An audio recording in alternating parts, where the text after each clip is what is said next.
when you see some of us whose names or you read about, you see on TV, you listen to our music, you automatically think that because we are famous, we are very rich. And we are rich. But quite often, you're not seeing it.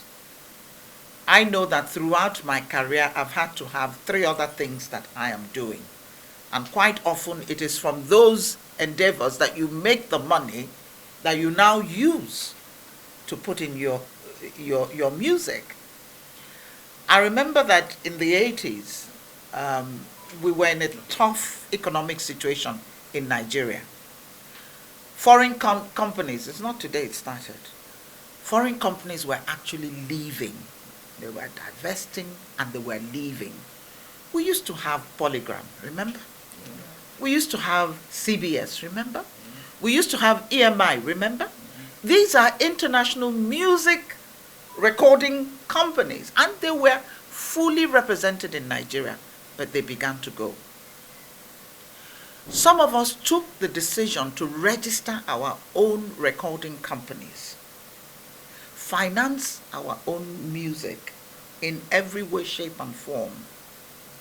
When you have, I can tell you, remember the song One Love? Can I tell you I didn't make a kobo out of it? Yes, that's the truth. How's that? Because nobody was giving it to me.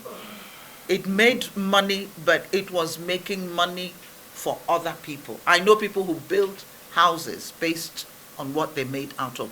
That was a monster hit. Yeah. They were building houses. I will take your questions.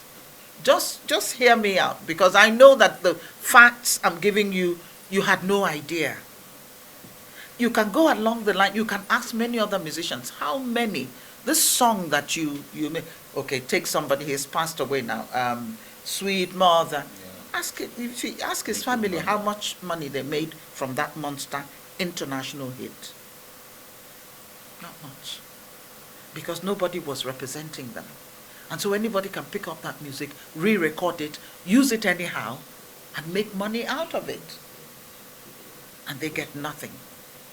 So right from the beginning, we began to fight for these rights. It used to be, there was a time when if you pirated somebody's music, it wasn't a criminal offense. It was a civil offense. Oh, you get fined just a little bit of money, which you are quick to pay. And you go right back to what you were doing. All you needed was one LP. That was what we had in those days. And you could make copies. And when we had cassettes, just one cassette, you just duplicate and you make all the money. This is what we've been going through. So some of us have been in this battle for a very long time, sacrificing.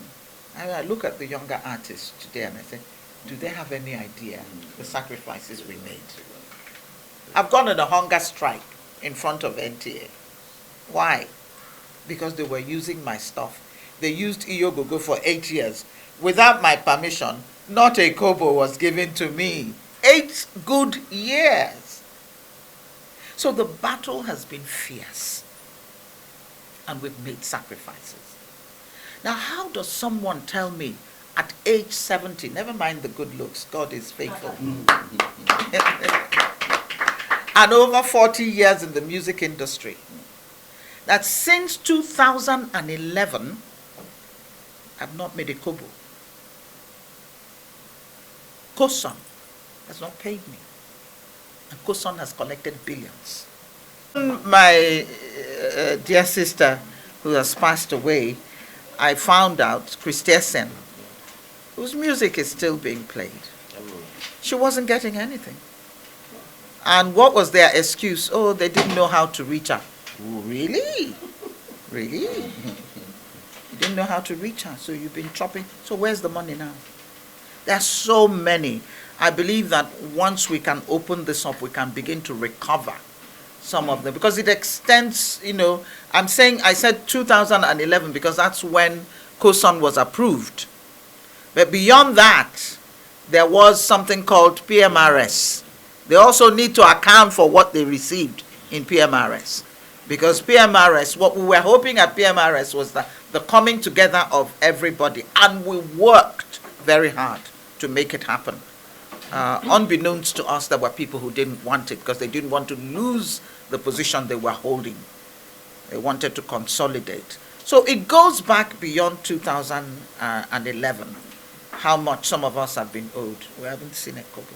I'll use this opportunity, and I've done so in the past on so many occasions, to speak to NCC. You are not doing your work. You are not protecting people like me. They are fully aware of my situation. And they're doing nothing about it. Many cases will say, I want to go to court, and it's NCC that will say, no, don't. We are busy trying to say, how long will it take? How long? So this is a call out to NCC. Do the right thing. You need to audit their books. You need to find out exactly from their mouth. They have told us they've collected over 1 billion. And I believe by this time it would have crossed 2 billion at least. What did they do with my money? With his money? With money belonging to artists? We just can't keep quiet and say we want things to change in Nigeria. And this is a government agency that is not doing its work. The question goes to NCC. Do your work. And when you see me as an artist, please look behind me. There are many families that are standing behind me, including those who made the sleeves. Not now, they don't do sleeves anymore. All of those who were printing the record, everybody is standing behind me. Even the marketers are standing behind me and making money from what I do. But one thing that we didn't recognize at that time, many of us didn't, including the big stars, we didn't read the fine print. When you sign an agreement with a recording company, you are signing away your intellectual property. It was when we began this agitation for intellectual property and making sure our copyright dues are paid that we realized, oh my God, many of us had signed away these songs to the recording companies. But mine was not that bad. Reason, I broke off after the second LP. And I registered Ayolo Productions, my own company. And it was Ayolo Productions that was financing the recording of my works. And all that the other people did for me were distributors. So that I signed a distributing agreement with Premier, with Polygram, and then Premier. They never owned my copyright. That's why I can give MCSN a long list of songs that belong to me.